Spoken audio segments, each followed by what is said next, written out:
Hello বন্ধুরা, তো পুজোর শুরুটা সুন্দরভাবে করি চলো।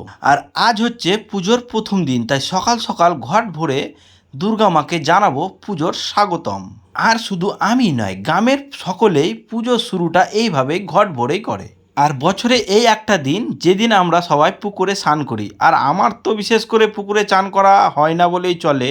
এই বছরে একটা দিনই আমরা সবাই পুকুরে চান করি, আমি করি বিশেষ করে। আর তাই এই দিনটা আমার কাছে স্পেশালি বলা যেতে পারে।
ঘট ভরা স্নান করা সব কমপ্লিট, তো এবার সকাল সকাল মায়ের দর্শনটা করে নিই চলো। অনেকেই এসছে মায়ের দর্শন করতে, তার সঙ্গে আমিও চলে এসেছি।